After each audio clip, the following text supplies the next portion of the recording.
अरे भाई, एकदम तेजी से हरकत दिखाते हुए उसने खुद को एस्टर का असली दुश्मन ऐलान कर दिया है और अपनी ही पीली टीम का झंडा ऐसे उठाकर फेंक दिया जैसे वो कोई कूड़ा कचरा हो। देखो यार, उसने अपने कैंप की हिफाजत करने की जिम्मेदारी बिल्कुल छोड़ दी है ताकि वो अपने खुफिया हुक्म को पूरा कर सके। फिर एस्टर ऊपर उस खंबे की तरफ देखता है जहां एक लाल झंडा पहले से ही बड़े गर्व के साथ लहरा रहा था उस चलती हवा में। ये नजारा देखकर उसका सबसे बड़ा डर सच निकलता है। उसके अपने साथियों ने उसे अकेला छोड़ दिया है और जो बाकी दुश्मन बचे हैं वो अपनी पूरी जान लगा रहे हैं ताकि वो किसी भी तरह उससे पीछे रोक सके। इसका मतलब साफ है कि इस इम्तिहान में मौजूद हर कोई मिलजुल कर काम कर रहा है, सिर्फ इसलिए ताकि लाल टीम की ही हर हाल में जीत हो सके। लेकिन अब आगे बहुत बड़ी दिक्कत होने वाली है क्योंकि ये सब मिलकर हमारे एमसी को गिराने की कोशिश कर रहे हैं। इन लोगों ने तो गंदा खेल खेलने की पूरी तैयारी कर ली है। अब देखना यह है कि एस्टर इस धोखे का जवाब कैसे देता है। अरे भाई, अब माहौल पूरी तरह बदलने वाला है। देखो कैसे एक के बाद एक सारे खिलाड़ी इकट्ठे हो रहे हैं। ये कोई मामूली भीड़ नहीं बल्कि एक तूफान की आहट है। सबकी सांसें रुकी हुई हैं क्योंकि खतरा हर पल बढ़ता जा रहा है। अब असली खेल शुरू होने वाला है दोस्तों। इनकी आंखों में डर और जुनून दोनों साफ दिख रहा है। हर कदम के साथ मौत बिल्कुल करीब आ रही है। दूर से ही एक अजीब सी हलचल सुनाई देने लगती है। जंगलों के बीच से भारी कदमों की गूंज साफ सुनाई दे रही है। पेड़ों को चीरते हुए एक बहुत बड़ा लश्कर आगे बढ़ रहा है। ये लोग कोई और नहीं बल्कि लाल और पीली टीम के सारे खिलाड़ी हैं। सारे के सारे एक साथ मिलकर हमला करने के लिए आगे बढ़ रहे हैं। इनका निशाना सीधा हमारी नीली टीम के कैंप की तरफ है। इससे समझ आता है कि गुरियोन ने अपना खौफ कितना बुरा फैलाया है। उसने तकरीबन हर एक बंदे को डरा धमकाकर अपने साथ मिला लिया है। देखो भाई, इस पूरे झुंड के आगे एक अकेला खानदान खड़ा है। गुरियोन एल्महाइम के चेहरे पर जीत की एक गंदी मुस्कान है। उसकी आंखों से साफ दिख रहा है कि उसे दूसरों को नीचा दिखाने में कितना मजा आ रहा है। वो हमारे एमसी को घूरते हुए बड़े रौब से बातें करता है। वो अपने भाई से कहता है कि अब उसे एल्महाइम खानदान का असली जलवा देखने को मिलेगा। वो दिखाएगा कि असली लड़ाई किसे कहते हैं। पूरी ताकत के साथ दुश्मन को कुचल देना ही इनका असली तरीका है। और ऊपर से राजनीति का जोर तो है ही। अब असली मजा आएगा। किंगडम नाइट बनाने की ये परीक्षा अब अपने दूसरे पड़ाव पर पहुंच गई है। ये एक ऐसी जंग है जहां हमला और बचाव दोनों ही बहुत जरूरी हैं। सब लोग अपनी किस्मत चमकाने के लिए एक दूसरे से भिड़ने को तैयार हैं। हर तरफ तलवारों की खनक और शोर मचा हुआ है। इन 20 खिलाड़ियों को 3 अलग अलग टुकड़ियों में बांट दिया गया है। जीतने के लिए किसी भी टीम को कम से कम 2 ठिकानों पर कब्जा करना होगा। ये काम परीक्षा खत्म होने के वक्त से पहले करना पड़ेगा। इसका नियम सुनने में सीधा है लेकिन है बहुत ही खतरनाक। तुम्हें बस अपनी टीम का झंडा दुश्मन के अड्डे पर गाड़ना है, तभी जाकर जीत तुम्हारे नाम होगी। हमारा एस्टर अपने दुश्मन से लोहा लेते हुए उसे पीछे धकेलता है। अरे यार, अब हमारा बंदा सीधा जवाब मांग रहा है कि ये सब क्या नौटंकी चल रही है। वो पूछता है कि आखिर क्यों दूसरी टीम का कोई बंदा यहाँ बीच में टांग अड़ा रहा है। और इस बार सामने खड़ा है वही खतरनाक क्रिस्टोफर नॉलन, जो कि एक बहुत ही बड़ा खिलाड़ी है और जिसे पहले से ही येलो टीम की कमान संभालनी थी। लेकिन भाई, इस नलिन ने अपनी ही टीम का झंडा नीचे गिरा दिया और उल्टा रेड फ्लैग की हिफाजत करने लगा। साफ दिख रहा है कि इसने बड़ा धोखा दिया है और अब वो हमारे एस्टर के सामने ढीठ बनकर मुकाबला करने को तैयार है। फिर नलिन एक ठंडी मुस्कुराहट के साथ सारा सच उगल देता है। उसने एल्महाइम के बड़े खानदान के साथ गठबंधन कर लिया है। देखो भाई, नलिन परिवार का असली वारिस होने के नाते ये क्रिस्टोफर कोई ऐरा गैरा नहीं है, बल्कि ये एक 5 विंग वाला धांसू दुबाज है जो अपनी कमाल की तलवारबाजी के लिए हर जगह मशहूर है। वहां दीवार के ऊपर खड़ा एक एग्जामिनर इनकी लड़ाई को बड़े घाट लगाकर देख रहा है। वो सब समझता है और उसे अच्छे से मालूम है कि यही दोनों ऐसे असली सूरमा थे जिन्होंने पहले राउंड को इतनी आसानी से पार कर लिया था। अरे भाई, बिना किसी थकान के ये दोनों एस्टर और नॉलन ऐसे कच्चे हीरे हैं जो आगे चलकर बड़े नाइट्स बनने वाले हैं। लेकिन दुख की बात तो ये है कि अब इनको आपस में भिड़ना पड़ रहा है। एग्जामिनर को भी एहसास हो गया है कि इन दोनों में से सिर्फ एक ही होनहार खिलाड़ी आगे बढ़ पाएगा और दूसरे को पीछे छोड़ना होगा।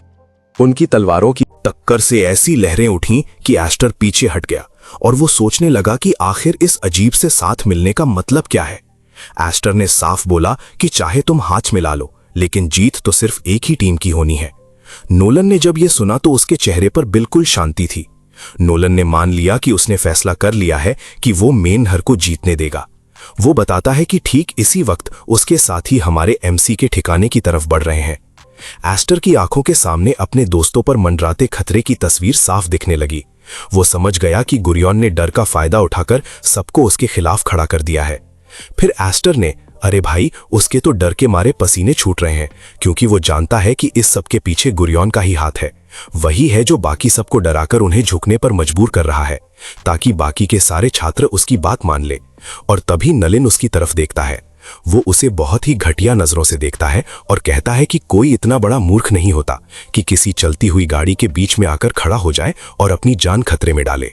अगर उसे अपनी हिफाजत करनी है और वो कुचलना नहीं चाहता, तो रास्ते से हटना ही बेहतर है, वरना वो बुरी तरह पिसा जाएगा। और नलिन के हिसाब से ये अमीर गरीब का फर्क बिल्कुल कुदरती है। उसका मानना है कि बड़े घराने में पैदा होना ही सबसे बड़ा हक है। उसे लगता है कि एस्टर का यूं लड़ना उसकी किस्मत के खिलाफ एक फिजूल की कोशिश है, जैसे वो अपनी तकदीर से भिड़ने की कोशिश कर रहा हो। और फिर उनकी तलवारें दोबारा टकराती हैं। अरे भाई, दोनों के बीच एक बहुत ही भयानक जंग दोबारा शुरू हो जाती है। एस्टर गुस्से में अपने दांत पीसने लगता है और थोड़ा सा भी पीछे हटने को तैयार नहीं होता। वो उसके इतने भारी दबाव को झेलते हुए मैदान में डटे रहने की पूरी कोशिश करता है। लेकिन तभी कुछ गड़बड़ लगती है और एस्टर का ध्यान एक खौफनाक चीज पर जाता है। अरे यार, उसकी तलवार पर तो एक दरार पड़ने लगी है और उसे तुरंत एक पुरानी बात याद आती है। उसके दिमाग में वो पल घूमता है जब उस एग्जामिनर ने उसे वो तलवार थमाई थी। अब उसे पूरा शक होने लगता है कि ये सब जानबूझकर उसके खिलाफ किया गया है। भाई, उसे पक्का लगने लगता है कि उन लोगों ने साजिश के तहत उसे खराब तलवार थमा दी है। ये एक धोखा था। और दूसरी तरफ नलिन अभी भी अपनी पूरी ताकत लगाए रखता है। भाई, नलिन यहाँ पूरा ध्यान लगाता है और साफ बोल देता है कि ये सिर्फ आमने सामने की टक्कर होगी। और वो कबूल करता है कि एल्वहाइम के लोगों से तो उसे शुरू से ही बिल्कुल नफरत थी। देखो कैसे नलिन की तलवार के चारों तरफ मना की शक्ति चमकने लगती है, क्योंकि वो अब अपना सबसे तबाही वाला वार करने के लिए तैयार है।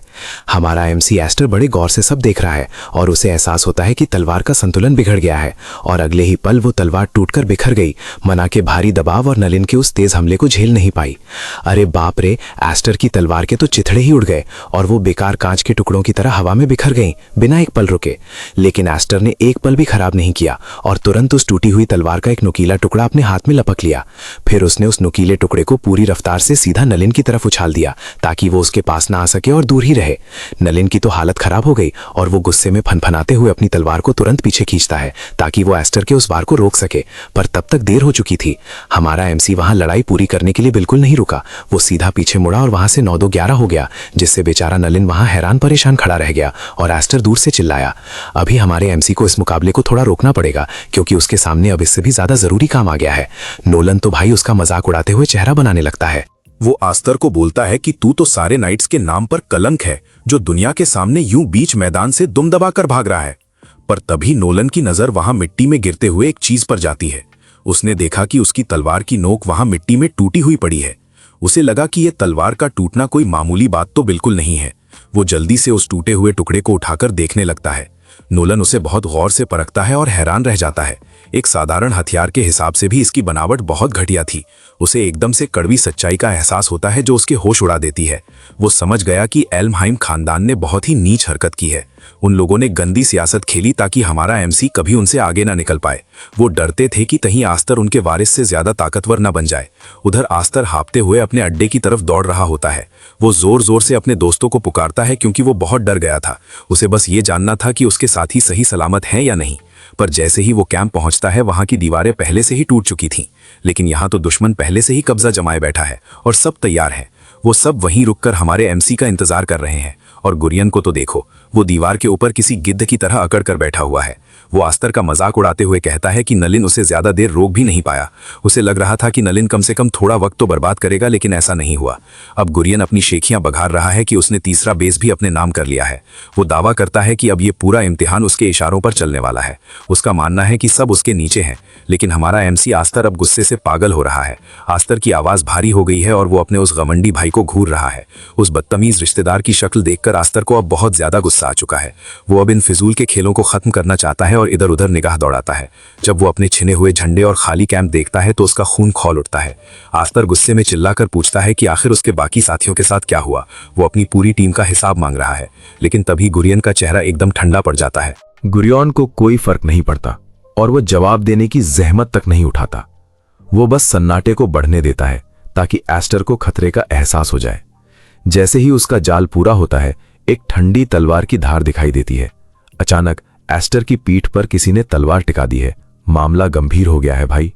इससे पहले कि वो कुछ समझ पाता, दुश्मनों ने उसे चारों तरफ से घेर लिया है।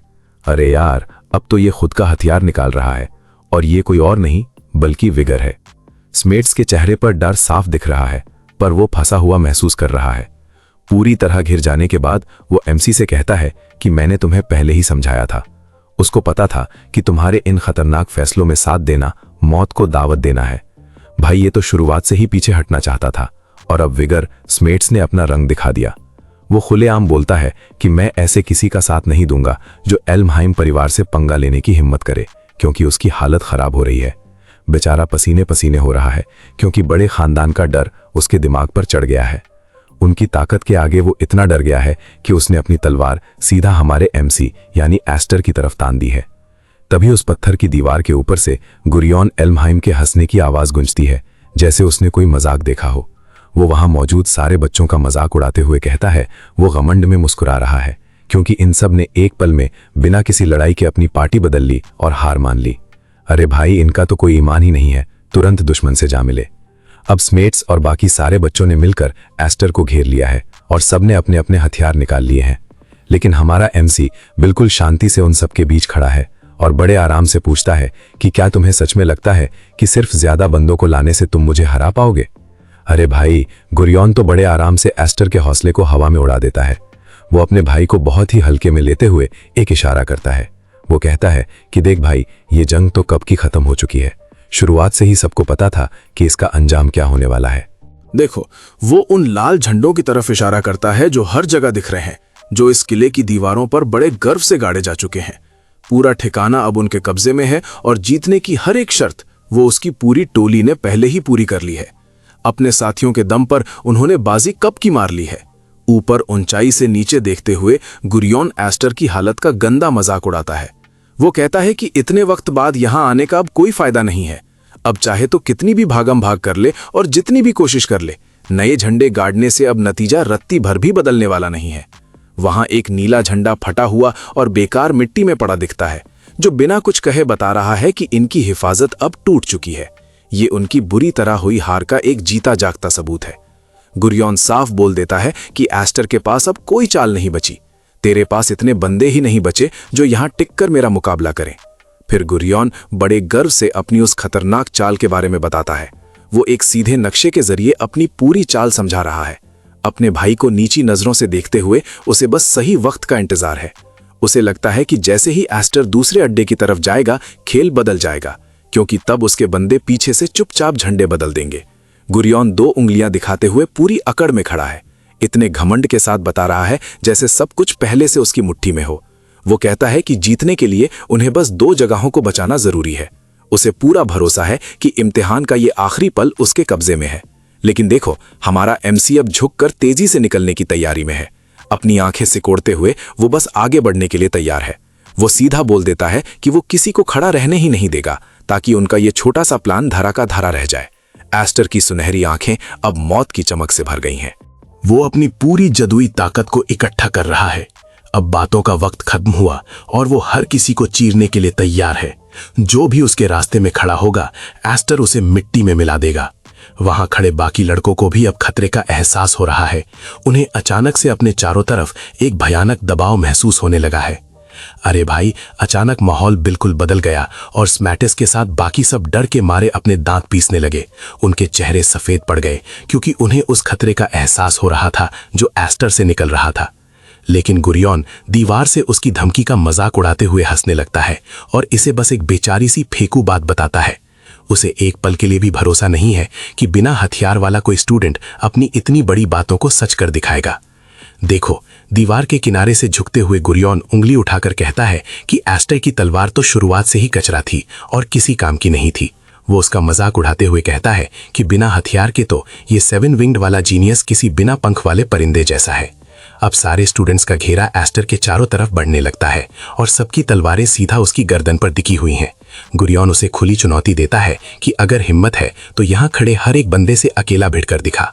तभी एस्टर अपने हाथ में पकड़े उस टूटे हुए हिल्ट को गौर से देखता है, जो एक छोटा और गहरा। अरे भाई, हमारे एमसी के होठों पर एक हल्की मुस्कान है और वो मानता है कि सच में गुरियन ने आज काफी दम दिखाया है। जिस तरह से उसने ये पूरा जाल बिछाया था और फिर वो उठाता है अपनी उस टूटी फूटी तलवार के बचे हुए टुकड़े को, मानो जैसे वो गुरियन की इस मेहनत की तारीफ कर रहा हो। उसने कितनी सफाई से ये काम किया है, और देखो लोग उसे बिना पंखों वाला बोल रहे हैं, जबकि उसके हाथ में खुद एक टूटा हुआ हथियार है। ये बात उसे अच्छे से समझ आ रही है, और बाकी सारे बच्चे हैरानी में, क्योंकि उन्हें लग रहा है कि एस्टर ने अपनी हालत के आगे हार मान लिए। लेकिन तभी स्मार्टेस वहां कोने में खड़ा होकर सब देख रहा है और उसकी तिवारियां चढ़ी हुई हैं। वो बस रुका हुआ है कि हमारा एमसी अगला कदम क्या उठाएगा। और एस्टर बोलता है कि गुरियन ने इस हमले के बारे में काफी गहराई से सोचा था, जितना उसने सोचा भी नहीं था, उससे कहीं ज्यादा धांसू तरीके से। और फिर वो बड़े आराम से खड़ा हो जाता है, भले ही उसे चारों तरफ से तेज धार तलवारों ने घेर रखा हो। और तभी गुरियन की आंखें एक गंदी चमक के साथ चमक उठती हैं जब वो ऊपर से ये सब तमाशा देख रहा है, और उसे पूरा भरोसा है कि उसने पूरी तरह से अपनी जीत पक्की कर ली है। वो अपने भाई के सामने खड़ा है और उसकी टूटी हुई तलवार का मुठिया नीचे गिर जाता है। हमारे एमसी के हाथ से वो हिस्सा छूटकर जमीन पर जा गिरता है। वो सूखी मिट्टी से टकराता है और वहां हल्की सी धूल उड़ने लगती है। अब हमारे हीरो के पास कोई हथियार नहीं बचा। देखा जाए तो अब वो पूरी तरह खाली हाथ हो गया है। पर जब हम एमसी की चमकती हुई पीली आंखों को नजदीक से देखते हैं तो उनमें एक शिकारी जैसा जुनून दिखता है। वो जरा भी परेशान नहीं है कि उसके पास तलवार नहीं है, बल्कि वो चुपचाप अपनी अंदर की ताकत को इकट्ठा कर रहा है। अपने खाली हाथों को दिखाते हुए हमारा एमसी फिर से कहता है कि वो गुरियन की इस चाल से काफी प्रभावित हुआ है। उसका इतना शांत रहना अब आसपास के दुश्मनों की हालत खराब करने लगा है, क्योंकि उन्हें कुछ समझ नहीं आ रहा। लेकिन गुरियन तो अपनी ही धुन में है और उसका घमंड उसे अंधा कर चुका है, क्योंकि उसे लगता है कि पलदा उसकी तरफ भारी है। वो सोच रहा है कि बिना हथियार के एमसी उसका क्या बिगाड़ लेगा। भाई ने तो अपने दिमाग में पहले ही जीत का जश्न मनाना शुरू कर दिया है। वो टूटी हुई मुठिया जमीन पर थोड़ा और उछलती है और तभी माहौल का डर एकदम से फट जाता है। यहाँ तक कि आसपास की हवा भी अब डर के मारे कांपने लगी है। अरे भाई, हमारे एमसी एस्टर की माना का दबाव अब इतना ज्यादा बढ़ गया है कि सब डर गए। वो इतनी तेजी से हिला कि किसी की नजर ही नहीं पड़ी, और नीचे झुकते हुए एक स्टूडेंट की तलवार के वार को उसने बड़ी आसानी से काट दिया। देखो भाई, हमारे एस्टर की रफ्तार उन सबकी सोच से भी कहीं ज्यादा निकली। उन्हें इस बात का जरा भी अंदाजा नहीं था। तभी हमारे हीरो ने एक जोरदार लाट सीधे उस दुश्मन को जड़ दी और वो हवा में उड़ता हुआ पीछे चला जाता है। वो धूल चटाते हुए दूर जा गिरा, लेकिन एस्टर यहाँ रुकने वाला नहीं था। हमारा एमसी अपनी पूरी शारीरिक ताकत का इस्तेमाल कर रहा है और उन्हें कोई मौका नहीं दे रहा। उसने उन सब के घेरे को एक झटके में तोड़ दिया और एस्टर अब उन बाकी स्टूडेंट्स के बीच से इतनी सफाई से निकल रहा है जैसे कोई खेल हो। हर वार से वो इतनी होशियारी और बिल्कुल छोटी सी हरकत से बच रहा है। उसका हर एक कदम इतना साफ था कि दुश्मन बस देखते ही रह गए। भाई, इतने सारे दुश्मन होने के बाद भी उनकी गिनती का अब कोई मतलब ही नहीं रह गया। सब कुछ बेकार हो गया जब उसने विगर के हाथ से गिरती हुई तलवार को हवा में ही लपक लिया। अब उसकी हर एक चाल इतनी नपतुली थी कि वो सब पर अकेले ही भारी पड़ रहा था। वो एक एक करके उन सब की छुट्टी कर रहा था और उनके घेरे की धज्जियां उड़ा रहा था। तभी वहां लाल रंग की माना की लपटें हर तरफ बिजली की तरह बिखरने लगती हैं। जैसे ही एस्टर ने अपनी तलवार घुमाई, पूरा मैदान उसकी शक्ति से चमक उठा। वो उन घमंडी अमीर खानदान के लड़कों पर ऐसे टूट पड़ा जैसे कोई भूखा शेर हो। हमारे एमसी ने उन्हें इतनी बुरी तरह और इतनी आसानी से धोया कि उनकी हालत खराब हो गई। उन्हें तो कानों कान खबर भी नहीं हुई कि उनके साथ क्या होने वाला है। गुरियन उस दीवार के ऊपर से नीचे देखता है, पर उसका वो घमंड अब पूरी तरह से डर और हैरानी में बदल चुका है। उसकी समझ के बाहर है कि कैसे सिर्फ एक अकेला लड़का 20 ट्रेंड योद्धाओं की अकेले ही बंद बजा रहा है। हमारा एमसी एस्टर अपनी तलवार की धार सीधा गुरियों की तरफ करके निशाना साध लेता है। देखते ही देखते पूरी जंग का पासा अब एस्टर की तरफ पलट गया है। अपनी ठंडी और कातिलाना नजरों से देखते हुए वो गुरियों को बताता है कि उसने जो ये अपनी सेना को इतना आगे बढ़ाने का फैसला किया था, वो उसकी सबसे बड़ी गलती थी। अब जाकर गुरियों को असलियत में एहसास होता है कि उसका पाला किस खतरनाक दरिंदे से पड़ा है। घबराहट के मारे उसकी शक्ल बिगड़ने लगती है और वो चिल्लाकर हुक्म देने की कोशिश करता है, पर डर के मारे आवाज ही नहीं निकल रही। एस्टर की पूरी नजर अब सिर्फ उस पर है और तभी लाल रंग का माना एस्टर के पैरों के पास तेजी से घूमने लगता है ताकि वो उस ऊंची दीवार की तरफ एक जबरदस्त छलांग मार सके। उस उछाल का दबाव इतना ज्यादा था कि नीचे की जमीन पूरी तरह फट गई और एस्टर ने हवा में उड़ान भर ली। हमारा एमसी हवा में एकदम तेजी से उछल गया और सीधा ऊपर की तरफ बढ़ने लगा। वो उस ऊंची पत्थर की दीवार की चोटी तक पहुंचने ही वाला है। देखो कैसे वो गुरियों के पास एक ही पल में पहुंच रहा है। अरे भाई, इतनी लंबी छलांग तो नामुमकिन लग रही है और गुरियों तो बस देखता ही रह गया। उसकी आंखें फटी की फटी रह गईं जब एस्टर उस दीवार की ऊंचाई तक पहुंच गया। उसको बिल्कुल समझ नहीं आ रहा कि कोई इतना ऊपर कैसे आ सकता है। बिना किसी जादू या पंखों के इतनी दूर तक उड़ना तो असलियत में हैरान कर देने वाला है। ना तो कोई मैजिक सर्कल है और ना ही पर, लेकिन हमारा हीरो हवा में बिल्कुल तैर रहा है। एस्टर के चेहरे पर इस वक्त एक अलग ही जिद और गुस्सा साफ दिख रहा है। बिल्कुल ठंडे दिमाग से वो आगे बढ़ा और पास आते ही उसने गुरियों को एक बात बोली। वो कहता है कि गुरियों, तुमने खुद को बचाने में बहुत देर कर दी है। अब बचाव करने का वक्त निकल चुका है और हमारा एमसी अब रुकने वाला नहीं। एस्टर दीवार पर पहुंचते ही एक जोरदार हमला कर देता है। भाई, उसकी रफ्तार इतनी तेज है कि आपको देखने का मौका भी नहीं मिलेगा। जैसे ही गुरियन अपनी तलवार निकालने की कोशिश करता है, तब तक तो खेल खत्म हो जाता है। उसकी तलवार के चिथड़े उड़ गए और एक इतनी भयानक आवाज आई कि क्या बताऊं। उस टक्कर की गूंज पूरे दुश्मन के अड्डे में चारों तरफ फैल गई। पूरे बेस में सन्नाटा छा गया और तभी एस्टर को अपने बचपन की कुछ पुरानी बातें याद आईं। उसका दिमाग सीधा उसके बचपन के उन दिनों में चला गया जब सब शुरू हुआ था। देखो भाई, हमारे एमसी को अब बचपन में पहली बार हवा में उड़ने का एहसास हो रहा है। ये उसके बचपन की वो याद है जहां उसने पहली बार माना को महसूस किया था। वो अपनी ताकत को पूरी तरह काबू में करने के उस पल को याद करता है। उसे याद आता है कि पिछले जन्म में बिना पंखों के रहना उसके लिए कितना मुश्किल था और देखो कैसे उसी पुरानी जदोजहद ने आज उसे इतना शक्तिशाली बना दिया है। इस वक्त हमारे हीरो को ऐसा लग रहा है जैसे वो सबसे बड़ा शक्तिशाली बन गया हो। एस्टर ने बिना देर किए गुरियन को पकड़ा और उसकी बैंड बजा दी। वो उसे दीवार से खींचते हुए सीधा मौत के मुंह में नीचे ले जाता है। अब दोनों के दोनों बड़ी तेजी से जमीन की तरफ गिरने लगते हैं। एस्टर को एहसास होता है कि जिस दीवार को वो बहुत ऊंचा समझता था, वो अब उसके लिए मामूली बात है। उसके लिए अब ये सब एक छोटा सा मजाक बनकर रह गया है। यूरियन डर के मारे चिल्लाने लगता है कि एस्टर रुक जाए, क्योंकि वो बुरी तरह दब चुका है। खौफ के मारे उसकी सारी हवा निकल गई है और चेहरा बिल्कुल पीला पड़ गया है। जमीन की धूल में पड़े पड़े अब उसके माथे से पसीना निकल रहा है। एस्टर अब उस गिरे हुए घमंडी के ऊपर शेर की तरह खड़ा है। हमारे एमसी ने अपना जूता उसके ऊपर रखकर उसे जमीन में दबा दिया है। गुरियन वहां से निकलने की कोशिश तो कर रहा है, लेकिन सब बेकार है। एस्टर की इस खतरनाक ताकत के सामने उसकी अब कोई औकात नहीं बची। भाई, उसके खड़े होने के तरीके में ही इतना दबदबा था कि जब वो नीचे देख रहा था तो उसकी चमकती हुई पीली आंखों को देखकर लग रहा था कि हमारा एमसी बिल्कुल ठंडे दिमाग से मजा ले रहा है। और उसने ये कहा कि जिस दीवार को वो पहले बहुत ऊंची समझता था, वो अब उसे बहुत ही मामूली लग रही है। और तभी वहां एक बड़ा सा धूल और ताकत से भरा हुआ गुब्बार उस जगह से निकलता है जहां वो गिरा था, क्योंकि उसके नीचे आने का जोर इतना खतरनाक था कि जमीन पर एक बड़ा सा गड्ढा बन गया। मिट्टी और मलबे के भारी बादल चारों तरफ फैलने लगे, जिसने उस पूरे जंग के मैदान को ढक दिया था और उस धमाके की गूंज अब तक उस कब्जे किए हुए अड्डे में सुनाई दे रही थी। अरे यार, विगर्स मेट्स और बाकी धोखेबाज छात्र वहां एकदम सुन होकर खड़े हो गए और उस धमाके के बीचों बीच ताकने लगे। उनकी सांसें थम गई थी और डर से चेहरे पीले पड़ गए। तभी स्मेट्स का मुंह खुला रह गया जब उसने उस धूल को धीरे धीरे थमते हुए देखा। वो तो कुछ बोलने लायक ही नहीं बचा था और उसकी आंखें फटी रह गईं, क्योंकि उसे एहसास हो गया था कि उनकी और एमसी की ताकत में कितना बड़ा फर्क है। उनकी काबिलियत के बीच का ये अंतर देखकर वो डर गया और जैसे ही हवा साफ हुई तो धूल मिट्टी के बीच एस्टर की परछाई दिखती है, जो हारे हुए गुरियन के ऊपर किसी शेर की तरह खड़ा है। उसने एक चुराई हुई तलवार बड़े आराम से पकड़ रखी है। हमारा एमसी अब अपनी खतरनाक नजर बाकी बचे हुए उन डरपोक बच्चों की तरफ घुमाता है। उसकी चमकती सुनहरी आंखें उस अंधेरे को चीरते हुए सबका ध्यान अपनी तरफ खींच लेती हैं। देखो, अब वो नीचे झुककर गुरियन को उसकी गर्दन से पीछे से पकड़ लेता है। वो उस घमंडी अमीरजादे को जमीन पर किसी पुरानी कचरे की बोरी की तरह घसीट रहा है।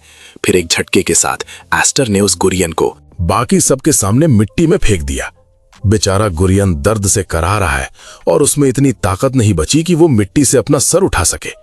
वो चिल्लाता है। कपकपाती आवाज में वो बाकी सभी लड़कों को हुक्म देता है कि खड़े मत रहो और जाकर इस एस्टर की बैंड बजाओ। लेकिन उसकी वो बेजान आवाज, जिसमें अब रत्ती भर भी रौब नहीं बचा था, उन डरे हुए लोगों के कदमों को हिला तक नहीं पाती। देखो कैसे वो सबके सामने धूल चाट रहा है। ये गुरियन अब अपनी सांसें बचाने के लिए तड़प रहा है और दोबारा खड़े होने की कोशिश कर रहा है। वो बिल खत्ते हुए बाकी सारे बच्चों को हुक्म सुनाता है कि जल्दी से आगे बढ़ो और इस एस्टर का काम तमाम कर दो। लेकिन बाकी बच्चे तो बस गेट के अंधेरे में खड़े होकर सब देख रहे हैं। उन्हें समझ नहीं आ रहा कि वो अपने डर की सुने या इस घटिया ऑर्डर की। उनकी हिम्मत और उनकी वफादारी के बीच एक बड़ी जंग छिड़ गई है।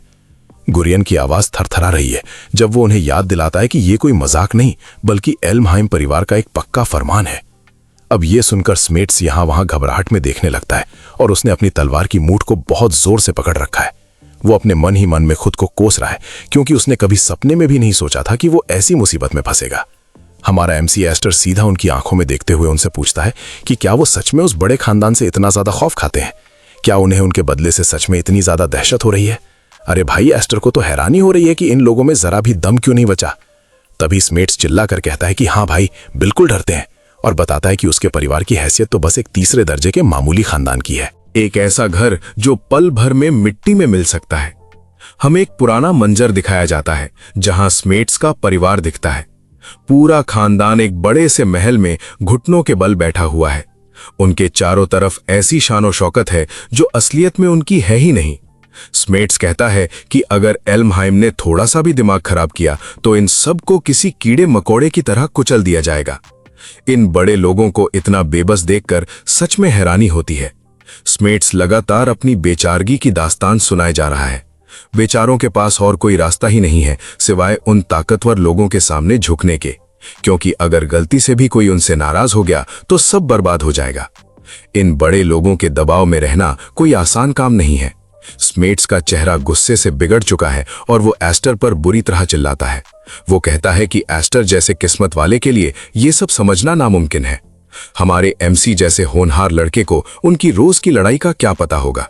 जिंदा रहने के लिए जो उन्हें मुश्किलें झेलनी पड़ती हैं वो एस्टर की समझ से बाहर है।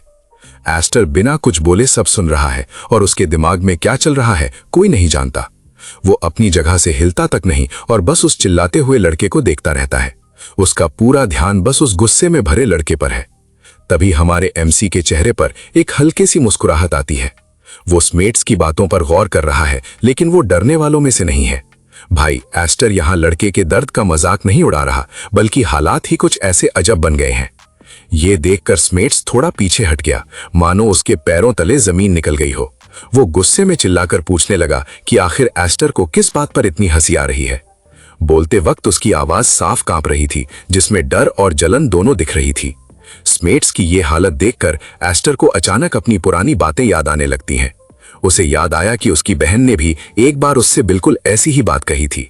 तभी उसके दिमाग में एक लाल बालों वाली लड़की की तस्वीर उभरती है, जो शायद उसकी बड़ी बहन है। वो लड़की काफी गुस्से में दिख रही थी और हमारे एमसी को अच्छे से सबक सिखा रही थी। उसका चेहरा काफी सख्त था, लेकिन जैसे ही एस्टर वापस आज में आया, उसने हकीकत मान ली।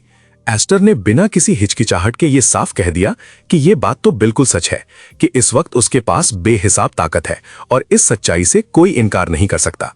उसने बिना किसी झूठे दिखावे के अपनी इस नई और खतरनाक शक्ति को पूरी तरह अपना लिया। वो कोई शरीफजादी नहीं दिखा रहा था और उसने धीरे से अपनी तलवार नीचे की तरफ कर ली। हमारे एमसी ने उस छिनी हुई तलवार की धार को सीधा गुरियन की गर्दन पर टिका दिया। अब मौत गुरियन के बिल्कुल करीब थी, बस 1 इंच का फासला बचा था। गुरियन की तो जान ही निकल गई। उसका पूरा चेहरा धूल और पसीने में डूबा हुआ था। डर के मारे उसकी हालत खराब थी। तभी एस्टर ने एक बड़ा ऐलान कर दिया। उसने कहा कि अगर ये घमंडी एल्महाइम खानदान ही सारी दिक्कत की जड़ है, तो मेरे पास इस सारी परेशानी को खत्म करने का एक बहुत ही सीधा रास्ता है। अगर ये बड़े लोग इस भ्रष्टाचार को नहीं रोक सकते, तो अब हमारा एमसी खुद इसे जड़ से बदलने वाला है। देखो यार, उसकी आंखों में वो सुनहरी आग साफ दिख रही है जब वो अपना ये आखिरी फैसला सुनाता है। उसने अब ये पक्की कसम खा ली है कि वो एल्महाइम खानदान की इस पुरानी सत्ता को पूरी तरह मिट्टी में मिला देगा। वहां खड़े सारे स्टूडेंट्स के तो जैसे होश ही उड़ गए और पूरी जगह एक खौफनाक सन्नाटा छा गया। एस्टर की ये बगावत भरी बातें इतनी बड़ी थीं कि किसी को कुछ समझ ही नहीं आ रहा था कि आखिर ये हो क्या रहा है। यहां तक कि गुरियन भी उसे फटी आंखों से देखने लगा और सोचने लगा कि क्या एस्टर का दिमाग चल गया है। उसका वो मिट्टी में मिला देने वाला लफ्ज हवा में एक अलग ही भारीपन पैदा कर देता है।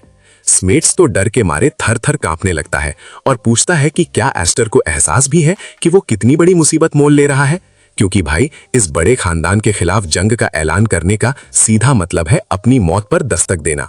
एस्टर के चेहरे पर एक अलग ही जुनून दिख रहा है जब वो पूरे यकीन के साथ अपनी बात पर अड़ा रहता है।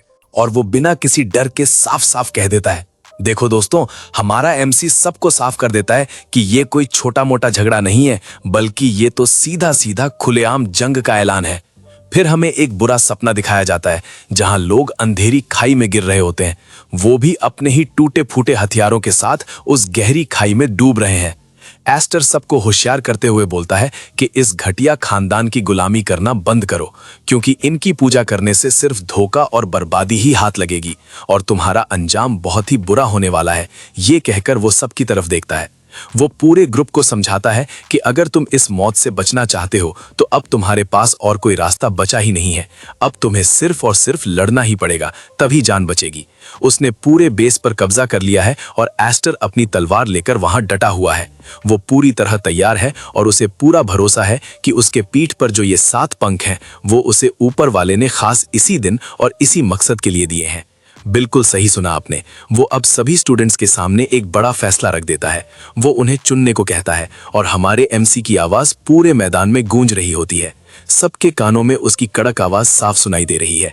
वो उनसे सवाल करता है कि तुम किसके साथ चलोगे और किस पर भरोसा करोगे, उस घटिया नोबल के साथ जो जमीन पर पड़ा है या फिर मेरे साथ खड़े रहोगे। ये सुनते ही गुरियन गुस्से में बिलबिला जाता है और जोर से चिल्लाने लगता है। अरे भाई, मिट्टी में पड़े पड़े वो बाकी सबको मना कर रहा है कि इसकी बातें मत सुनो।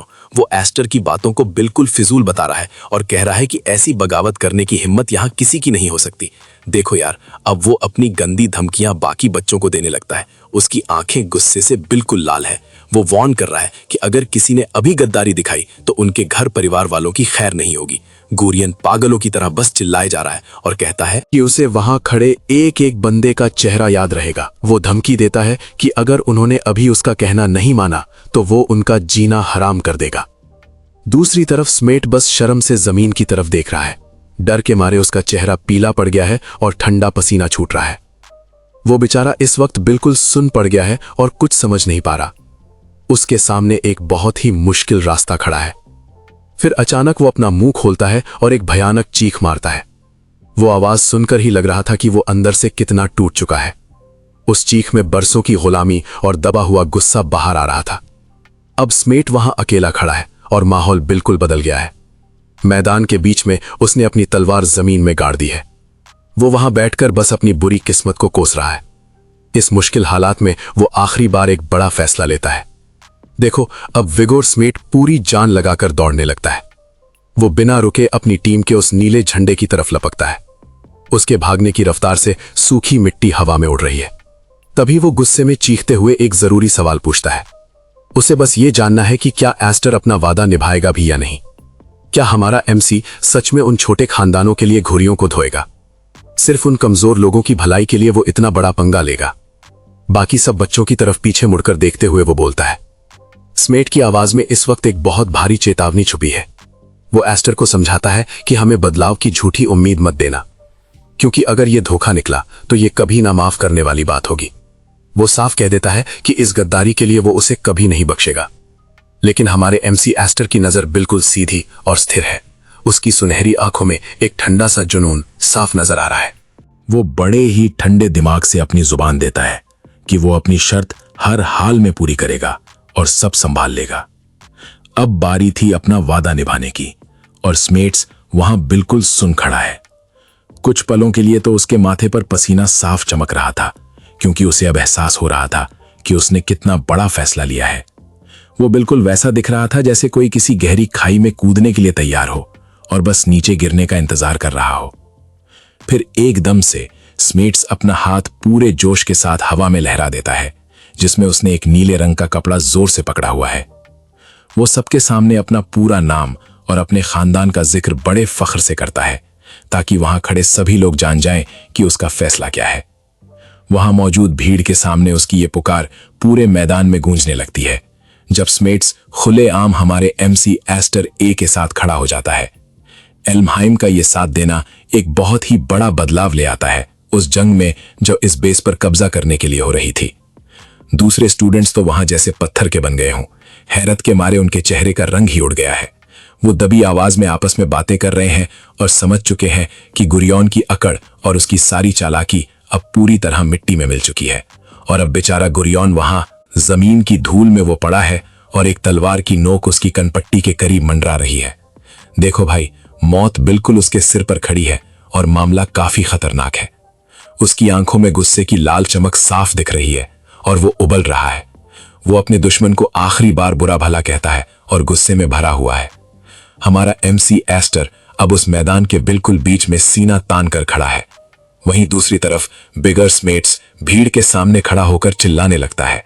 बाकी सारे लोग हैरान खड़े हैं क्योंकि वहां अचानक से सब बदल गया है। इतनी अफरा तफरी मचने के बाद सबकी बोलती बिल्कुल बंद हो गई है, लेकिन बिगर को पता है कि ये मौका हाथ से जाने नहीं देना है। वो चिल्लाकर सबसे कहता है कि रुको मत और अब अपना सब कुछ दांव पर लगा दो। वो चाहता है कि सब मिलकर इन 7 विंग्स की ताकत दुनिया को दिखा दें। एल्महाइम खानदान को अब एहसास कराना होगा कि असली दम किसके पास है। बाकी लड़के एक दूसरे का मुंह देख रहे हैं और आपस में फुसफुसाने लगते हैं। अरे यार, इन बेचारों ने पूरे इम्तिहान में सिर्फ मोहरे बनकर काम किया था, लेकिन अब खेल पूरी तरह पलट चुका है और ताकत का तवाजु बदल गया है।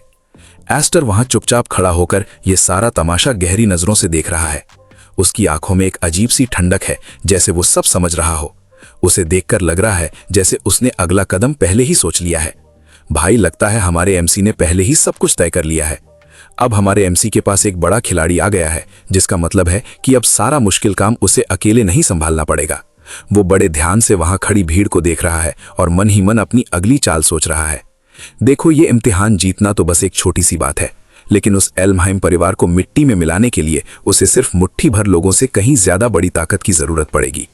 वहीं पास में ग्रियन एल्महाइम जमीन पर ढेर पड़ा हुआ है, जिसका घमंड अब पूरी तरह मिट्टी में मिल चुका है।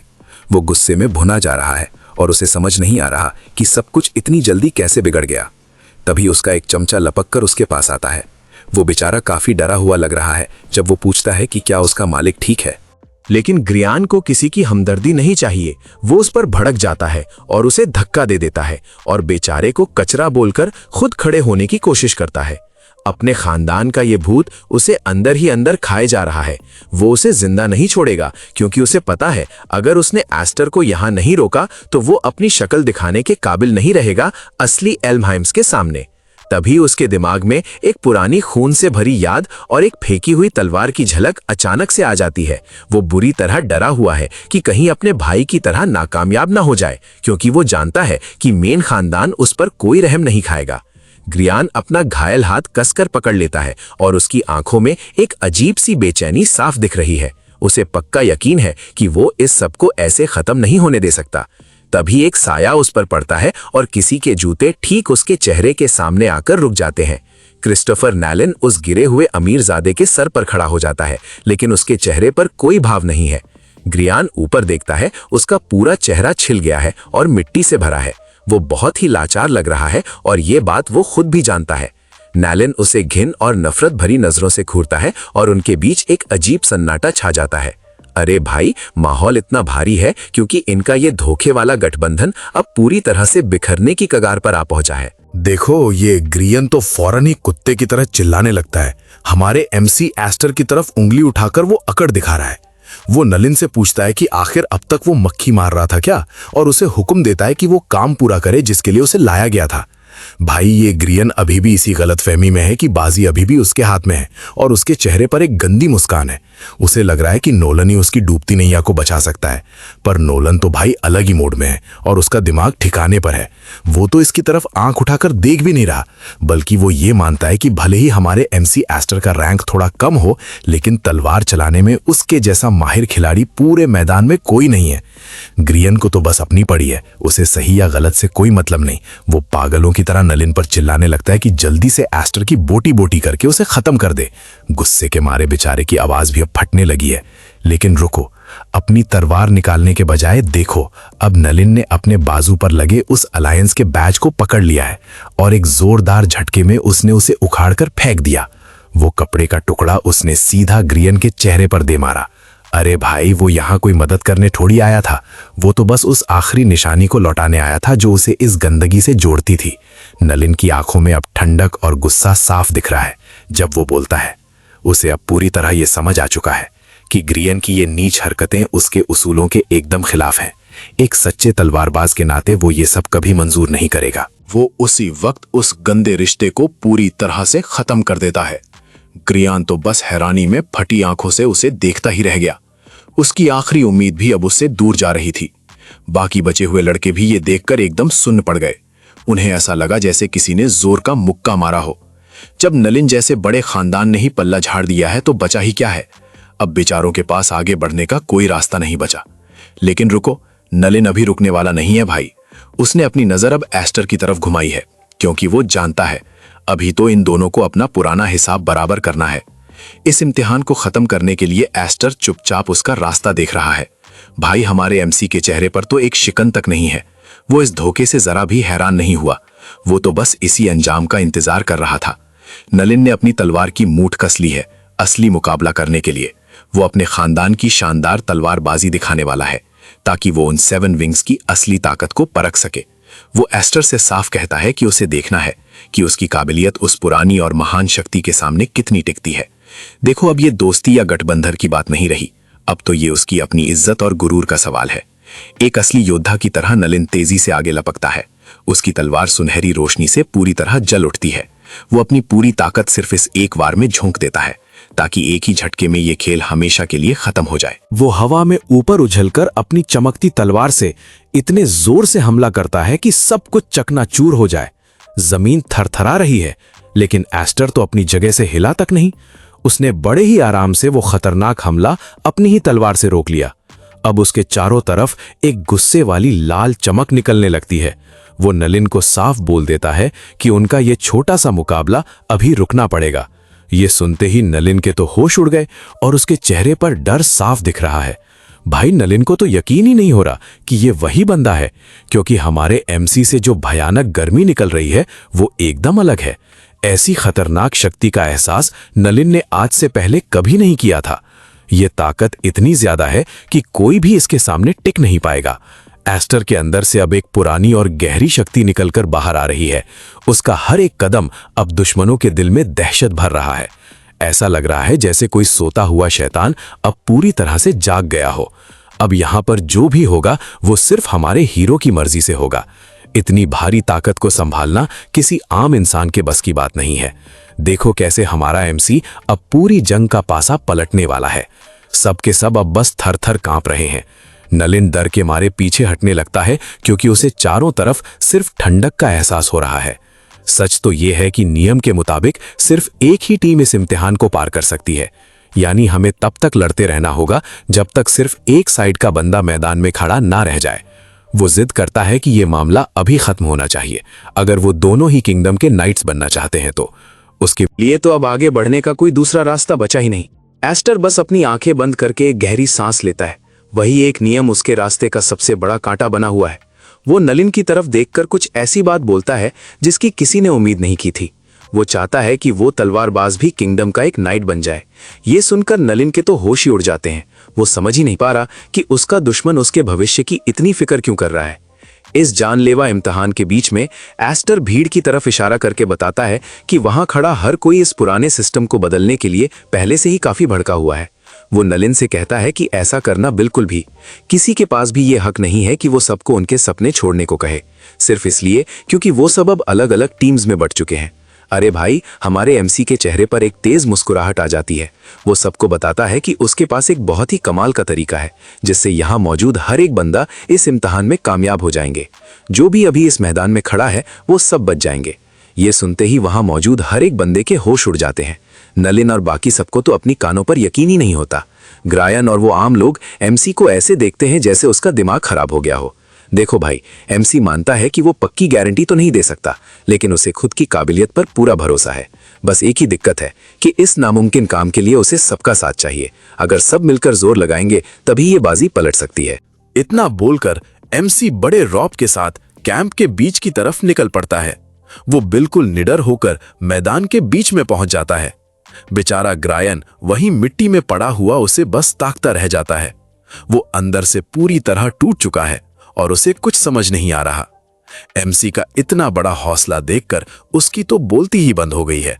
सच में यार, ग्रायन की हालत यहां बहुत ज्यादा खराब दिख रही है। वो जमीन पर पड़ा डर के मारे थर थर कांप रहा है। ऐसा लग रहा है जैसे मौत उसके सामने आंखें गड़े खड़ी हो। हार के दबाव ने उसे अंदर से पूरी तरह तोड़ कर रख दिया है। हमारा एस्टर उसके ऊपर खड़ा है। लेकिन अब वो और लड़ना नहीं चाहता। वो अब मजे लेने के मूड में नहीं है, बस सब खत्म करना चाहता है। एक शांत मुस्कुराहट के साथ वो दोस्ती का हाथ आगे बढ़ाता है, पर देखने में ये दोस्ती से ज्यादा एक सख्त हुक्म लग रहा है, जिसे मानने के अलावा उस बेचारे के पास कोई और रास्ता नहीं बचा। ट्रेनिंग ग्राउंड के काफी ऊपर अकेडमी का झंडा शान से लहरा रहा है। हवा के झोंकों के साथ वो झंडा जोर जोर से फड़फड़ा रहा है। एक साथ इतने सारे झंडे देखकर वहां का स्टाफ पूरी तरह बौखला गया है। उनका दिमाग घूम चुका है, क्योंकि उन्हें नतीजा समझ ही नहीं आ रहा। वो बस हैरानी से देख रहे हैं कि आखिर ये सब हो क्या गया। अरे भाई, वहां का सबसे बड़ा एग्जामिनर तो अपना आपा ही खो बैठा है। वो ऊपर उन झंडों की तरफ बस तुक्के लगाकर देखे जा रहा है। उसके चेहरे पर हैरानी और बेइंतहा गुस्सा साफ दिख रहा है, क्योंकि पुराने रिवाजों की ऐसी धज्जियां उड़ते देख उसका खून खौल रहा है। लेकिन हमारा एमसी एस्टर बिना डरे एकदम डटा हुआ खड़ा रहता है। वो बड़े आराम से उन्हें नियम बताकर उनकी बोलती बंद कर देता है और उन्हें याद दिलाता है कि जीतने के लिए असल शर्त क्या रखी गई थी। कैंप्स पर कब्जा तो करना था, लेकिन कहीं भी ऐसा नहीं लिखा था कि सिर्फ एक ही टीम वहां पर अपना झंडा लहराएगी। वो अपना दिमाग चलाकर वहां खड़ी भीड़ को पूरा लॉजिक समझाता है। देखो यार, अगर तीनों टीम्स आपस में दोस्ती कर लें तो उन्होंने बिना किसी झगड़े के जीतने की सारी शर्तें पूरी कर ली हैं, और इसमें किसी को एक खरोंच तक नहीं आई और ना ही किसी का खून बहा है। ये सुनते ही बड़ा एग्जामिनर हमारे एमसी के एकदम मुंह के पास आ जाता है और चिल्लाकर कहता है कि ये तो अकेडमी के हर उसूल का मजाक उड़ाना हुआ। उसे ये बात हजम ही नहीं हो रही कि कोई इतना बड़ा दिमाग लगाकर सबको एक साथ पास करवाने के बारे में सोच भी कैसे सकता है। बाकी सारे बच्चे भी बेचारे घबराकर एक दूसरे का मुंह ताकने लगते हैं। उन्हें अभी थोड़ी उम्मीद दिखने ही लगी थी, लेकिन एग्जामिनर का गुस्सा देखकर उन्हें एहसास हो जाता है कि वो लोग अब कितनी बड़ी मुश्किल में फंस चुके हैं। फिर वो एग्जामिनर उन्हें जंग की असलियत पर भाषण देना शुरू कर देता है। वो कहता है कि एक नाइट का असली धर्म तो दुश्मन के इलाके को पूरी तरह तबाह करना होता है। अरे भाई, मिशन के बीच में दुश्मन से समझौता करना और हाथ मिलाना बिल्कुल गलत है। ये सुनते ही हमारे एमसी एस्टर की आंखों में एक अलग ही चमक आ जाती है। वो तुरंत पलटकर उस एग्जामिनर को एक मुंह तोड़ जवाब देता है। उसका मानना है कि एक होशियार नाइट को हर हालात की परख होनी चाहिए। उसे पता होता है कि दुश्मन को मारने से ज्यादा उसे जिंदा रखने में फायदा है। लेकिन ये बड़ा एग्जामिनर तो किसी की बात सुनने को तैयार ही नहीं है। वो बस अपनी वही पुरानी राज्य की तलवार वाली बातों पर अड़ा हुआ है। उसके दिमाग में बस वही गूंगे और गुलाम सिपाहियों की तस्वीर घूम रही है, जो बस बिना कोई सवाल किए हमेशा जंग के लिए तैयार खड़े रहते हैं। वो चिल्लाते हुए कहता है कि किसी कैंडिडेट की इतनी औकात नहीं होनी चाहिए कि वो जंग के मैदान में ऐसे बड़े फैसले खुद लेने की हिम्मत करें। उसके लिए तो जो सिपाही अपना दिमाग चलाता है वो बस एक बोझ है। तभी एस्टर उसे वहीं रोक देता है और एक सीधा सवाल पूछता है, क्या तुम वाकई हमें सिर्फ नियम मानने की वजह से निकाल दोगे? एस्टर कहता है कि अगर तुमने ऐसा किया तो ये सिर्फ तुम्हारी अपनी हार होगी। वो एग्जामिनर को सबके सामने लाकर खड़ा कर देता है और पूछता है, क्या तुम वाकई हमें डिस्क्वालीफाई करने का हौसला रखते हो, जबकि हमने तो हर एक नियम का पूरी तरह से पालन किया है? वो साफ कहता है कि ऐसा करना एग्जामिनर की अपनी मनमानी दिखाएगा। ये और कुछ नहीं बल्कि उस एग्जामिनर का अपना घमंड है जो बीच में आ रहा है। ये एग्जामिनर अपनी हद पार कर रहा था, लेकिन हमारा एमसी उसे वहीं रोक देता है। वो एग्जामिनर वहीं थम गया, क्योंकि एमसी की बातों ने उसके होश उड़ा दिए थे। उसे ऐसा लगा जैसे किसी ने जोर का झटका दिया हो। वो बहस तो करना चाहता था, लेकिन उसे एहसास हो गया कि एस्टर ने उसे हर तरफ से घेर लिया है। कानूनी तौर पर वो फंस चुका था। तभी एस्टर ने उसके पास जाकर बिल्कुल धीरे से लेकिन खतरनाक अंदाज में बात की। अब वो सिर्फ नियम और कानून की बातें नहीं कर रहा था, बल्कि वो उस पर एक अलग ही तरह का दिमागी खेल खेल रहा था। उसने उस पर सियासी दबाव बनाया और साफ साफ बता दिया कि कितनी बड़ी मुसीबत खड़ी हो जाएगी अगर अकेडमी ने इस साल सारे बच्चों को ही फेल कर दिया तो। अरे भाई, बड़े और अमीर खानदान के लोग इस इतनी बड़ी बेइज्जती पर बिल्कुल भी चुप नहीं बैठेंगे। इतनी जिल्लत का डर देखकर एग्जामिनर की बोलती बिल्कुल बंद हो गई। उसके पास कोई जवाब नहीं था और उसका चेहरा गुस्से से लाल हो गया। उसे अब समझ आ गया था कि ये मामला उसके बस के बाहर का है। ये चीज उसकी औकात से बहुत बड़ी थी और उसे अब किसी बड़े ऑफिसर को बीच में लाना ही पड़ेगा। आखिर में उसने हार मान ली और अपने बड़े साहब से बात करने चला गया। उसने अपने ऊपर वालों से सलाह ली और सारे बच्चे वहीं हैरत में रह गए। अरे भाई, कमरे में सन्नाटा छाया हुआ था, क्योंकि सब पूरे 1 घंटे से इंतजार कर रहे थे। सबकी नजरें उस फैसले पर टिकी थी जो उनके आने वाले कल का फैसला करने वाला था। सच में यार, ये लंबा इंतजार किसी जहर से कम नहीं लग रहा था। डर के मारे एक स्टूडेंट की तो टांगे थरथरा रही थी और वो खुद को रोक नहीं पा रहा था। आगे क्या होगा ये ना पता होने की वजह से सबकी हिम्मत धीरे धीरे जवाब दे रही थी। सबका हौसला टूट रहा था। लेकिन हमारा एस्टर तो अलग ही मिट्टी का बना है भाई। देखो तो सही, वो कितने सुकून से बैठा है, जैसे उसे किसी बात की परवाह ही ना हो। वो तो आराम से पीछे होकर अपनी आंखें बंद करके सुकून की नींद लेने की कोशिश कर रहा है। उसे इस बात से कोई फर्क नहीं पड़ रहा था कि उसने कितना बड़ा खतरा मोल लिया है। इस बंदे ने सिर्फ एक छोटी सी बारीकी की वजह से सबका करियर दांव पर लगा दिया था। उसने इतनी बड़ी बाजी खेल दी थी कि अब सब कुछ उसी पर टिका हुआ था। एस्टर ने बाकी सबसे कहा कि चाहे नतीजा हमारे हक में हो या ना हो, डरना मत। हम लोग तो पहले ही जीत चुके हैं, क्योंकि हमने उन्हें झुकने पर मजबूर कर दिया है। हमने इस एकेडमी को मजबूर किया कि वो अपने पुराने और घिसे पिटे तरीकों पर सवाल उठाएं। वहां क्रिस्टोफर नॉलन अपने हाथ बांधकर गुस्से में बैठा हुआ था। उसके चेहरे पर वो हमेशा वाला घमंड अब दिखाई नहीं दे रहा था, बल्कि अब वो बहुत गहरी सोच में डूबा हुआ दिख रहा था। उसे धीरे धीरे इस बात का एहसास होने लगा था कि मामला कितना गंभीर है। वो समझ गया कि हमारा एमसी बाकी सब की तरह कोई मामूली खेल नहीं खेल रहा। ये बंदा तो सबसे कहीं ज्यादा आगे की सोचकर सबकी बंद बजा रहा है। तभी वहां मौजूद उन आम परिवार वाले स्टूडेंट्स में से एक ने बात शुरू की। वो थोड़ा आगे झुककर हैरानी से पूछने लगता है कि आखिर एमसी एस्टर ने गियोन जैसे इतने ज्यादा अकड़बाज और घमंडी लड़के को अपने प्लान के लिए कैसे राजी कर लिया। लेकिन हमारा एस्टर बस एक रहस्यमयी मुस्कुराहट देता है, जैसे कोई गहरा राज हो। वो उन खतरनाक धमकियों और दिमागी खेल के बारे में कुछ नहीं बताना चाहता, जिससे उसने इस बड़े खानदान के लड़के को औकात में रखा है। तभी अचानक हॉल के भरी दरवाजे एक जोरदार धमाके के साथ पूरे खुल जाते हैं।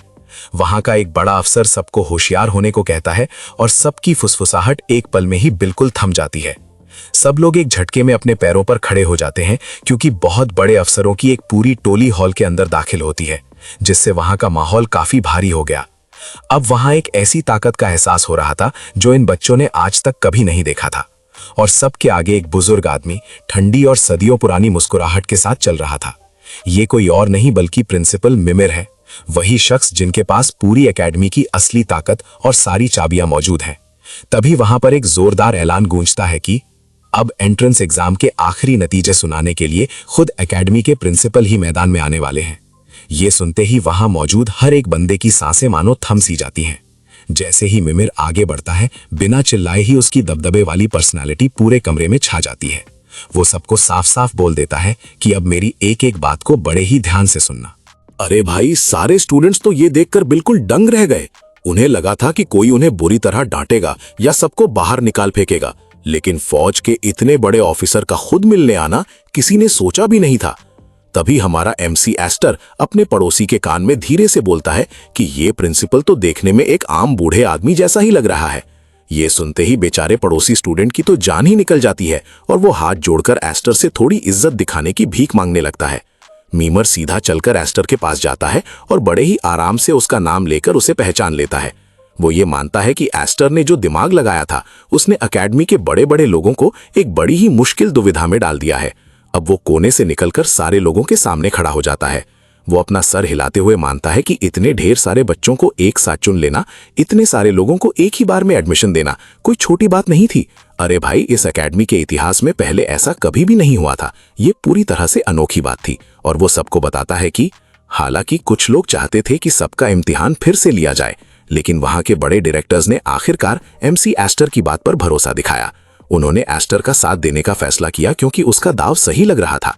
देखो भाई, उसका ये खतरनाक जुआ बिल्कुल सही बैठ गया और कमरे में सन्नाटा छा गया। वहां इतना भयानक सन्नाटा था कि बच्चों के लिए इस बात को हजम करना मुश्किल हो रहा था। वो बेचारे हैरान थे कि इतनी बड़ी बात उनके साथ इतनी आसानी से कैसे हो गई। जो कुछ उन्होंने अभी सुना उस पर यकीन करना मुश्किल था और वो सब जज्बाती हो गए थे। किसी की आंखों में आंसू आ रहे थे तो कोई खुशी के मारे चिल्लाने ही वाला था। तभी मीमर के चेहरे के कोने में एक हल्की सी शरारती मुस्कुराहट आ जाती है। वो उन सबका चेहरा और हाल देखकर अंदर ही अंदर काफी मजे ले रहा था। सच कहूं तो उसे एस्तर की फैलाई हुई इस अफरा तफरी को देखकर बहुत मजा आ रहा था। हमारे एमसी ने जो सब उलट पुलट किया था, वो सब देखकर मीमिर खुश था। और आखिर में वो बोलता है, वो वही बात कहता है जिसके लिए सब लोग कब से भगवान से दुआ मांग रहे थे। वो साफ कह देता है कि सबके सब पास हो गए हैं और सब दंग रह गए। ये इस एकेडमी के पुराने और घटिया रिवाजों के बिल्कुल खिलाफ था, जहां सब एक दूसरे को काटने दौड़ते हैं। इतनी पुरानी परंपरा को मिट्टी में मिलाने के बाद पूरे कमरे में खुशी का धमाका हो जाता है। अरे भाई, चारों तरफ से बस तालियों की गूंज सुनाई दे रही थी।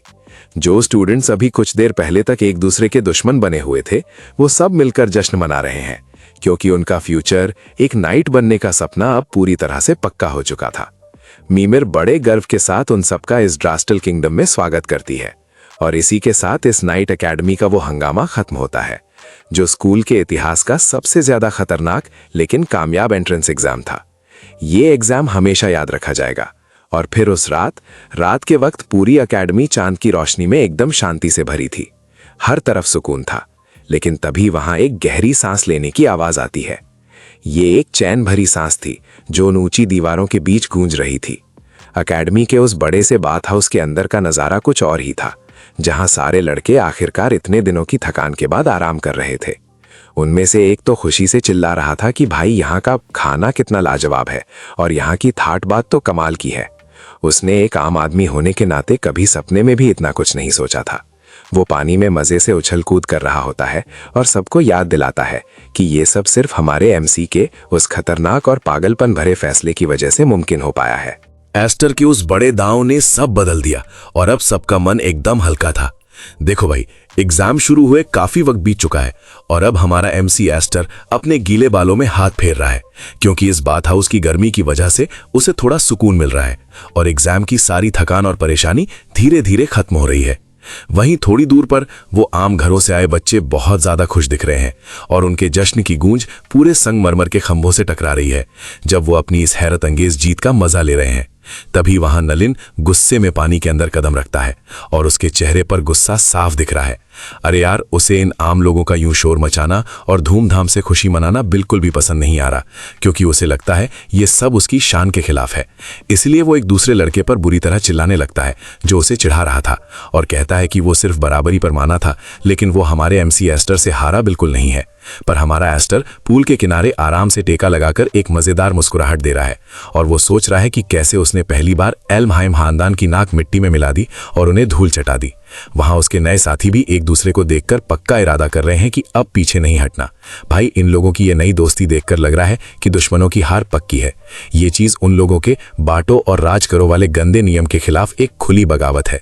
इसी घटिया सोच के खिलाफ हमारा एमसी अपनी पूरी जिंदगी लड़ता आ रहा है। वो सोचता है कि अब असली खेल शुरू हुआ है और हमारी क्रांति यहीं से जन्म लेगी।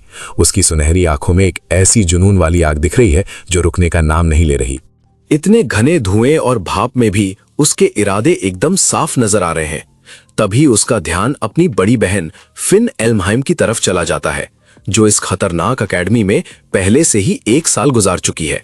उसने यहाँ के मुश्किल हालात का सामना करके खुद को जिंदा रखा है, जो मामूली बात नहीं है, और शायद वही आगे चलकर हमारे हीरो की सबसे बड़ी ताकत बनने वाली है। आखिरकार वो पानी से बाहर निकलता है, बिल्कुल किसी तबाही की तरह। उसके शरीर से भाप निकल रही है और वो खुद को अगले मकसद के लिए तैयार कर रहा है। वो जल्दी से टॉवल लपेटता है, क्योंकि आज ट्रेनिंग का पहला और बड़ा दिन है दोस्तों। अब उसे हर मुश्किल के लिए खुद को पूरी तरह से मजबूत बनाना होगा। जब वो गीले फर्श पर चलता है तो उसके कदमों की गूंज पूरे कमरे में सुनाई देती है। बाकी बच्चों के शोर शराबे के बीच बस उसकी ही आहट सुनाई दे रही है। कुछ पलों के लिए वहां एक ऐसी खामोशी छा जाती है जो किसी बड़े तूफान का इशारा है। सब लोग गाने बजाने में मस्त हैं, लेकिन तभी हमारा एमसी अचानक रुक जाता है। उसे अपनी आंखों के कोने से कुछ अजीब सी हरकत होते हुए दिखाई देती है और उस एक पल में उसका दिमाग खतरे को भांपकर तुरंत सतर्क हो जाता है। तभी उसकी सोच का सिलसिला टूट जाता है और वो पीछे मुड़ता है तो देखता है कि वहां आम बच्चों की एक टोली खड़ी हुई है, जो पानी के बीच अपने घुटनों के बल बैठकर सर झुकाए हुए हैं। ये देखने में बड़ा ही अजीब और अचानक शुरू हुआ इज्जत देने का एक नजारा था, बिल्कुल किसी देवता की तरह। अरे भाई, एमसी की तो आंखें हैरत से फटी की फटी रह गई। वो इतना ज्यादा डंग था कि उसका हमेशा वाला ठंडा दिमाग भी काम करना बंद कर गया और वो बस खड़ा होकर इस अनोखे और हैरान कर देने वाले दृश्य को तकता रहा, जहां उसके साथ पढ़ने वाले बच्चे उसे किसी भगवान की तरह पूज रहे थे। वो बच्चे उसके एकदम पास आ गए और उनके चेहरों पर एक अलग ही चमक थी। इतने उत्साह में उन्होंने ऐलान कर दिया कि हमारा एमसी तो एक जीता जागता खुशकिस्मती का प्रतीक है और उनकी सभी उम्मीदों का एकमात्र सहारा है। यानी उनके आने वाले कल की आखिरी उम्मीद। एमसी बेचारा गिड़गिड़ाकर मना करता रहा, लेकिन उन्होंने एक ना सुनी और सीधा उसके सामने पूरी तरह झुक गए। वो लोग उसे किसी साथी के बजाय कोई ऊपर से उतरा हुआ फरिश्ता मान रहे थे। उन्हें बिल्कुल परवाह नहीं थी कि वो उन्हीं की तरह एक उम्मीदवार है। नोलन ये सब दूर से देख रहा था। उस नहाने वाली जगह के दूसरे कोने से वो इस पूरे तमाशे को घूर रहा था। उसके चेहरे पर एक तरफ घिन थी तो दूसरी तरफ नफरत साफ नजर आ रही थी। लेकिन धीरे धीरे उसकी घबराहट बढ़ने लगी, क्योंकि अब उसे एहसास हो गया था कि भाई देखो, अब हमारे एस्टर का दबदबा और उसकी पहुंच किस हद तक बढ़ गई है। उस बाथ हाउस के बाहर का मंजर देखो। रात का आसमान बिल्कुल साफ दिख रहा है। हवा में ठंडक है और एक ऐसी खामोशी है जो किसी बड़े तूफान से पहले का धोखा लग रही है। दिन भर जो एकेडमी में कलेश हुआ था, उसके बाद अब सब कुछ शांत लग रहा है। लेकिन मीलों दूर एल्महाइम खानदान की वो ऊंची इमारतें चांद की रोशनी में खड़ी नजर आ रही हैं। चांद की रोशनी में वो महल किसी काले साये की तरह बहुत भयानक लग रहा है। उन काले पत्थरों की चमक देखकर ही उनके खानदान की बेरहमी का पता चलता है। इनके दिल में किसी के लिए कोई रहम नहीं है, बस निरा अहंकार भरा हुआ है। हेलेन एल्महाइम एक बहुत बड़ी खिड़की के सामने चुपचाप खड़ी है।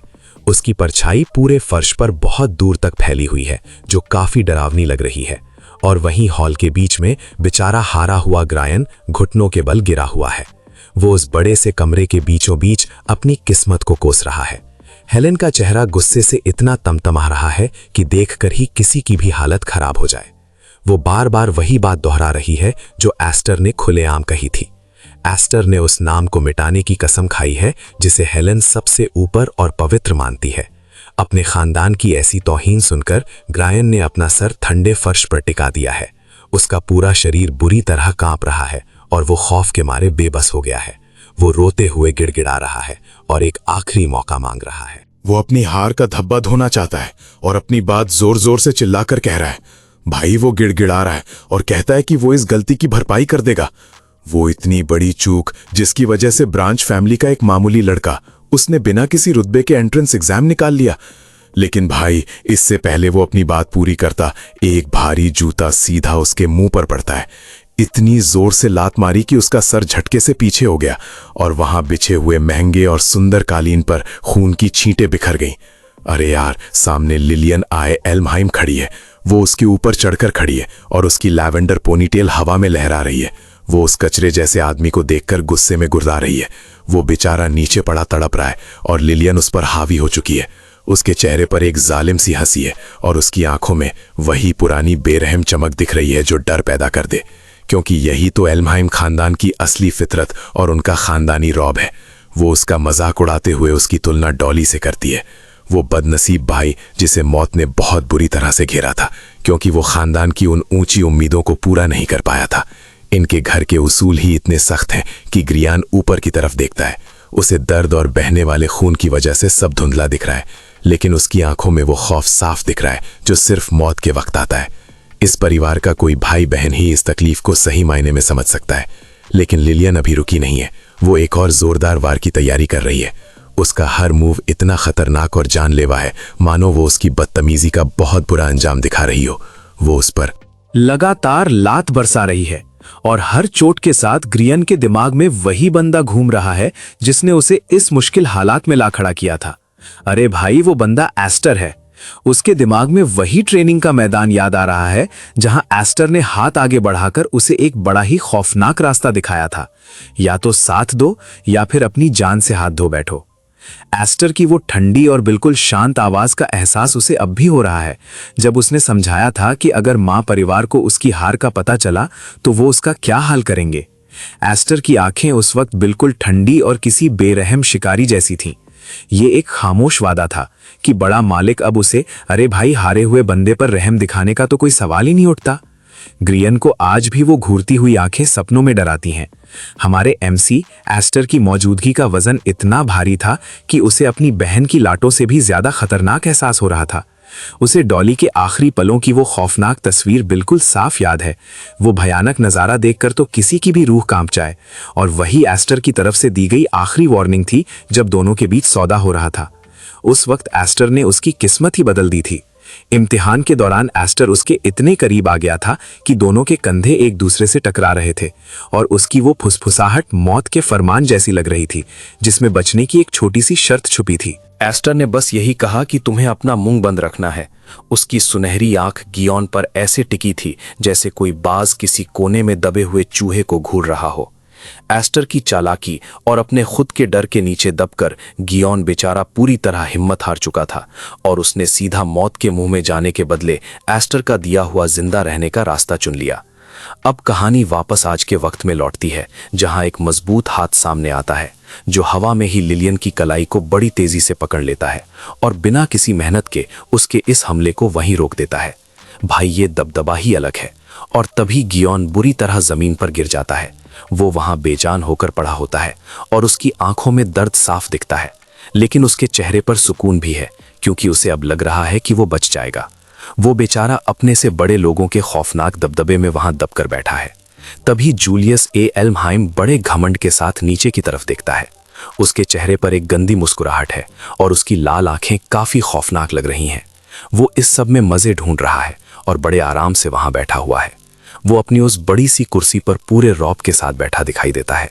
वो अपनी बहन को समझाता है कि इस बेचारे लड़के को अब छोड़ देना चाहिए और पीछे होकर वो ज्ञान बांटने लगता है कि रिश्ते कैसे होने चाहिए।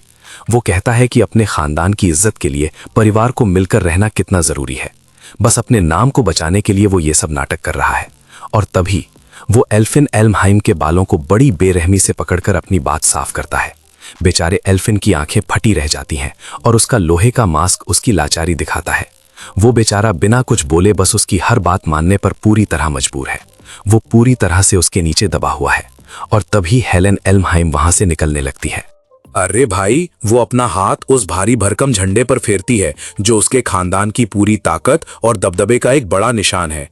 रोशनी में चमकता हुआ ये निशान उनकी पुरानी हुकूमत दिखाता है।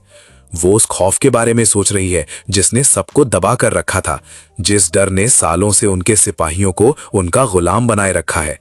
उसकी गुलाबी आंखों में एक अजीब सी ठंडक और गुस्सा चमक रहा है और जैसे ही वो पीछे मुड़कर देखती है तो माहौल ही बदल जाता है।